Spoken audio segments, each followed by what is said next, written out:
Welcome back sa ating YouTube channel na Solving Math with Leonalyn. Now, let's answer questions from one of our followers na ito ay pinipm niya sa ating FB page na Free Reviewers with Leonalyn. Pero nasa part 2 na tayo. So, therefore, yung previous nito na 1 to 11, yung link ay ilalagay ko sa description ng video ito. Let's do number 12. By the way, walang instruction ang nandito, pero kapag ganito yung given, isa lang ang ibig sabihin yan. Add one out. So, marami tayong hindi na-include din kasi hindi na talaga klaro. Malabo kasi yung mga figures. Pero may mga klaro naman kahit papaano. Ano naman kaya or alin naman kaya dito yung naiiba? Lahat ng nasa taas. Bali, siya yung longest, tapos may medium, tapos shortest. Lahat ng nandito ba, hindi sa taas, yung pinakataas nila. Kasi ganyan ba siya ba? O ganyan, yan. Kung saan ito, yung nasa taas, so tawagin natin nasa taas, siya yung pinakamahaba dyan. Siya yung pinakamahaba. Magkasunod yan siya. Maliban sa letter C. Next, number 13. I-count natin yung mga circle-circle dito. 1, 2, 3, 4, 5, 6. 6 yan siya. Ito ay 6 din. 6. 6. Maliban sa letter E. Kay 7 sila lahat. Add 1 out. Number 14. Parang hindi rin klaro si number 14.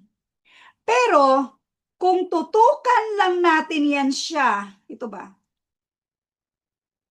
Nasa right side, okay? Nasa right. Yan ay nasa right. Yan ay nasa right, maliban sa letter E na nasa left side. Number 15. Number 15, letter A, lahat sila ay nakaline na ganyan, maliban sa letter D. Yung shaded ba na nasa gitna. Number 16, hindi klaro pero kahit papaano, klaro natin yung shaded side. Okay? Yung shaded side, nandyan yung line. Yung shaded side, nandoon yung line. Shaded, nandoon yung line. Shaded, nandyan yung line maliban sa letter A. Okay, hindi man to shaded, nandyan man yung line. Next, number 17. Kahit ganyan yan, ay kaya naman natin iyang i-count. Okay. I-count natin yung parang tuldok style dyan. 3 sa taas, 2 sa baba. Ilan man to? 1, 2, 3, 4, 5, 6, 7, 8. 8, 9 sa baba.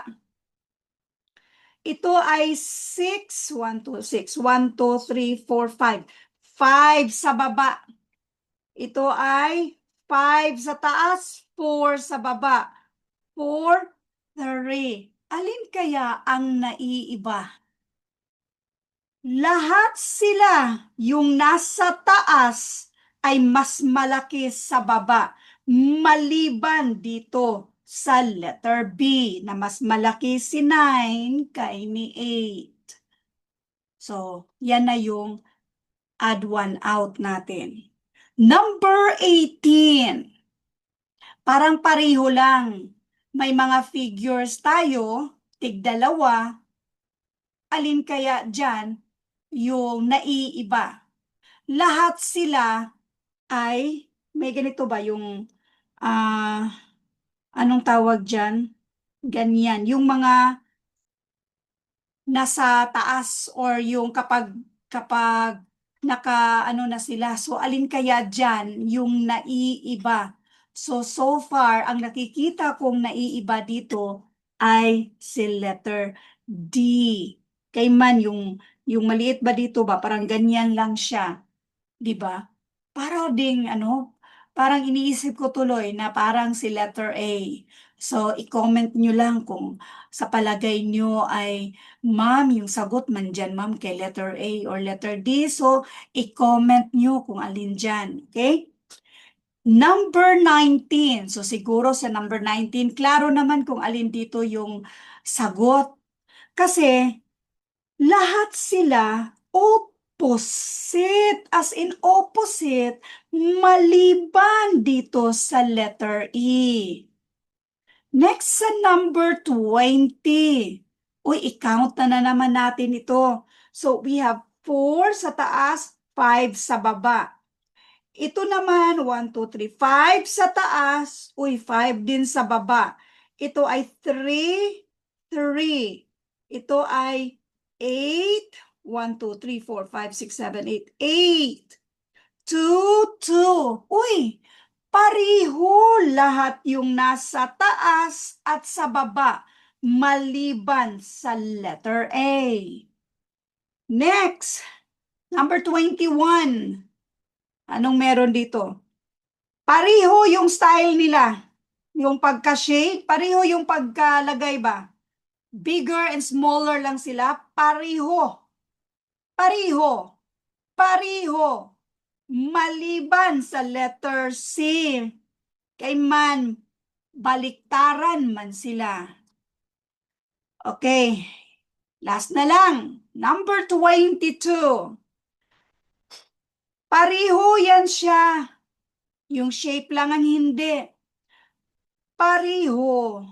Yung yung shaded part niya ba? Pariho. Pariho din yan siya. Maliban sa letter D. Kay ganito man, tapos slant man yung isa, so si letter D lang ang naiiba. Thank you for watching and all. I hope na meron kayong natutunan sa videong ito. Thank you and God bless.